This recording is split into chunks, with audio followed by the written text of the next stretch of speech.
साहिब जी, आदरणीय नानक देव साहिब जी, आदरणीय दादू साहिब जी, आदरणीय गरीबदास साहिब जी, गांव छुडानी, जिला जज्जरवाड़ी, आदरणीय गीसा दास साहिब जी, गांव खेखड़ा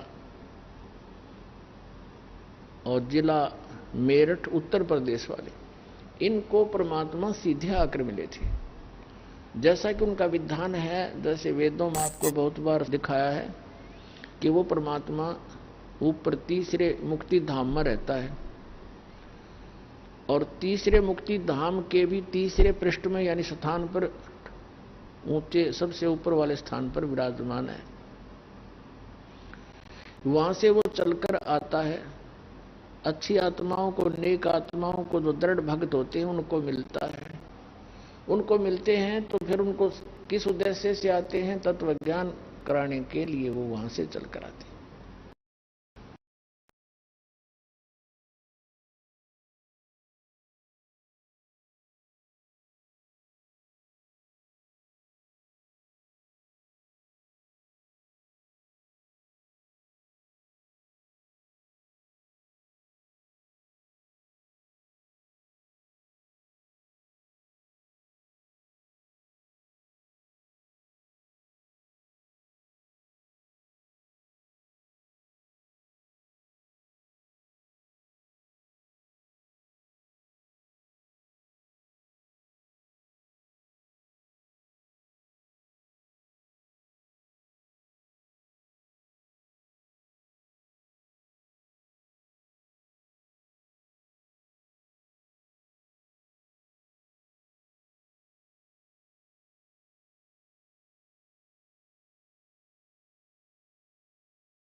का विधान है जैसा उनको रोड बता रखे।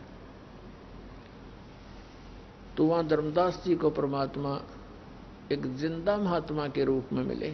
ऋग्वेद मंडल नंबर 9 सूक्त नंबर 86 यानी 86 के मंत्र 26 और 27 में, ऋग्वेद मंडल नंबर 9 सूक्त 82 के मंत्र 1, 2, 3 में, ऋग्वेद मंडल नंबर 9 सूक्त 94 के मंत्र 1 में, ऋग्वेद मंडल नंबर 9 सूक्त 95 के मंत्र 2 में, ऋग्वेद मंडल नंबर 9 और सूक्त 96 के मंत्र 16 से 20 में, ऋग्वेद मंडल नंबर 9 सूक्त 20 मंत्र 1 में, ऋग्वेद मंडल नंबर 9 सूक्त 1 के मंत्र 8 और 9 में, और भी अनेकों स्थानों पर परमात्मा की महिमा बताई गई है।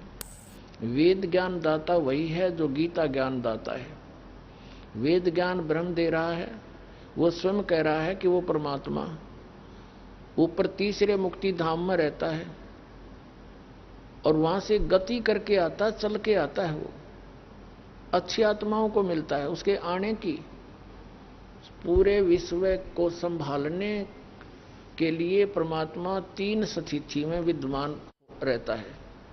3 स्थिति में वो होते हैं। जैसे एक स्थिति उनकी ऐसी है, सतलोक के अंदर सबसे ऊपर के स्थान पर, सतलोक के शिखर में एक बहुत बड़ा गुंबज बना हुआ है, मंदिर नुमा,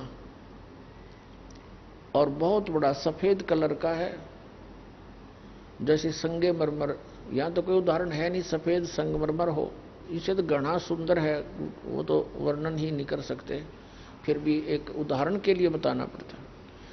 एक बहुत बड़ा गुंबज है, उसके बीच में एक बहुत सुंदर सिंहासन है परमात्मा का, जैसे राजा लोग बैठते हैं ऐसे परमात्मा मनुष्य सदृश साकार उसके ऊपर विराजमान रहते हैं।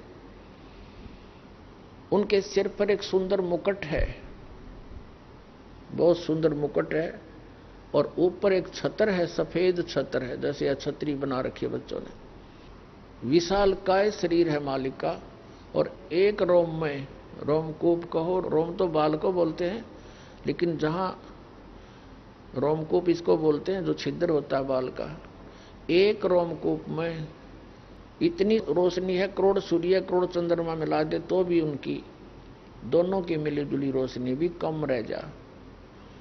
एक स्थिति में तो परमात्मा ऐसे रहते हैं, वह स्थिर रहते हैं, और वही परमेश्वर जब यहां हमें संभालने के लिए, धारण पोषण करने के लिए यहां आते हैं, धारण पोषण पेट भरण की व्यवस्था तो परमात्मा वहां बैठे ही हमारा सब कुछ व्यवस्था कर देते हैं कर्म आधार पर।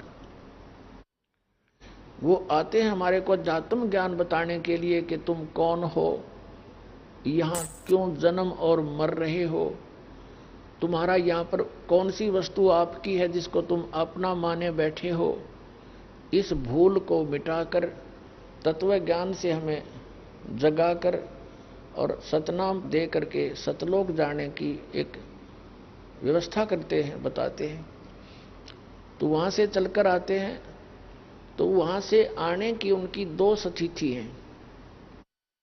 एक तो प्रत्येक युग में वो शिशु रूप धारण करते हैं,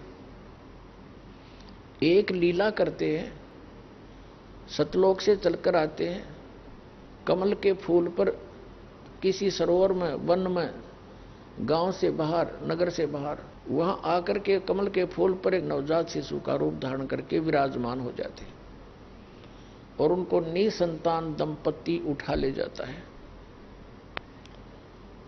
लीला में बड़े होते हैं और प्रत्येक बार जब भी वो ऐसी लीला करते हैं तो उस परमात्मा के उस बाल्यकाल की व्यवस्था यानी परिवरस की लीला कंवारी गायों से होती है। कंवारी गायों का दूध पीते हैं वो परमात्मा, ये उसका विधान है। तो इसी प्रकार चारों युगों में परमात्मा कबीर जी वो सत्य पुरुष